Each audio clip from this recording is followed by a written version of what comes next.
Warning: our YouTube channel and its videos may contain scenes, language, and content that may not be appropriate for all audiences. These videos include surveillance footage, undercover pursuit of suspects, actual police and rescue operations, and fearless confrontations. If you do not approve of the content, please do not watch our videos. If you wish to continue, we strongly advise that you proceed with caution. Viewers' discretion is advised.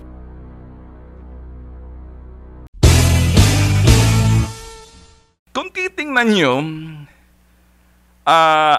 listen carefully, analyze this. Medyo buisit ho si President Digong sa ating PNP. Galit ho si President Digong, frustrated ho siya, nakatago, pero inilalabas niya ho ang kanyang pagkadismaya. The frustration and disgust dito ho sa PNP natin. Sino bang namumuno sa PNP? Hindi ho ba si General Bato? Ngayon, kahit na ho tatago kay President Digong, lalabas at lalabas, doon ho sa manner in which he speaks and that tonality, makikita nyo, even though na medyo mariing or nagpapatawa, may halong saltik at pitik. Wala ho sa body language, wala ho doon sa voice, but tonality. He may sound like nagpapatawa ho siya kasi bakit ho ngayon sinasabi niya? Kasi sabi niya, dismayado siya, sa akin sa nangyayari dito sa Philippine National Police. Again, iba sa inyo magagalit. Bear in mind, I'm doing an analysis. Si Ben Tulfo ho to. Galit ho si President Digong sa nangyayari ho. At gaganapan itong mga putok sa buhong, bastos, walang disiplina, kotongero, mga extorsionistang pulis. Mga pulis na sasabihin ho natin na talagang ang trabaho'y manghulidap. Walang takot. Kinakailangan dito, hinahambalos, pinalalapan na sa mga abusayap. Wala akong pakialam kung tapyasin ang mga ulo nito, paitaas, paibaba. Sa amang ulo yan. Wala na akong pakialam. Ngayon, bakit ho dismayado? Sinabi ho ni President Digong, kinakailangan natin ng disiplina. You understand? Catch the word, disiplina. Kinakailangan ng isang militar na disiplinado na kasalukuyan ay AFP chief na magre-retiro ngayong Oktubre pa, pero naka-reserve na ang pwesto.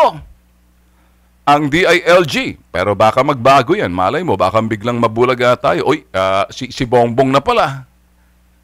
Anong malay nyo? Baka sinasabi lang ni President Digong yan para kay Bato, kay General Bato, na kaibigan din natin. So ngayon, kayo nakikinig sa atin, binabanatan ba ni Mr. Ben Tulfo ni Bitag si Bato? Hindi.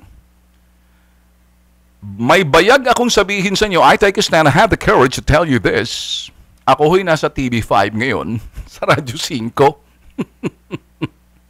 Ngayon ho'y sasabihin ko sa inyo, eto hong aking pagsasabi, no holds barred, unfiltered. Galit si Digong. Galit si Presidente Duterte sa mga nangyayari, sa mga bastos, walang disiplina, mga kotongista at extorsionista na kinakailan, tinatadyakan sa lalamunan, ipinahihiyat, makakapalang mukha.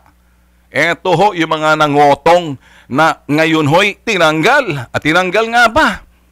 Ay sa hampahan ng kaso, ibinalandrang ka lang mga mukha. Hindi lang ho dyan sa Makati, marami pa hong hindi na didiscover at walang takot. Alam niyo ba kung bakit walang takot? Parang ang dating, kulang sa disiplina at kinakailangan mo ng isang disciplinarian sa itaas ng DILG dahil ng DILG may supervision sa PNP. Ibig sabihin, ala nang saysay si General Bato. Hindi masabi ni President Duterte, diretsahan, Bato, umayos ka. Hindi ka na nakakatawa at nabubuysit na ako sa hanay ng ating mga pulis kasi laging may issue, sa tuwing may issue, sumasablay ka. Ang pinakahuling sablay ni General Bato ay yung hidden cell na kahit na si si Senator Lacson nagalit. Ngayon, don't be angry at me, and because I'm going to tell you straight in the face, and I have the courage to tell you this is unfiltered. I'm doing the analysis, reading between lines, reading the lips ni President Duterte, what he's saying, intended for General Bato to say, kulang na siya, you better shape up or get shipped out. Because sa itaas ng PNP, nananawa na ako, lalagay ko ang isang DILG Secretary. Nakasalukuyan nakaupo pa bilang isang Chief of Staff ng Armed Forces of the Philippines, niyan ay si General Año. Si General Año, kinakailangan ko isang AFP chief na disiplinahin yung mga potok sa buhong, iho de pulburon, iho de puto, kabron, kabrito. Mga anak ng puto.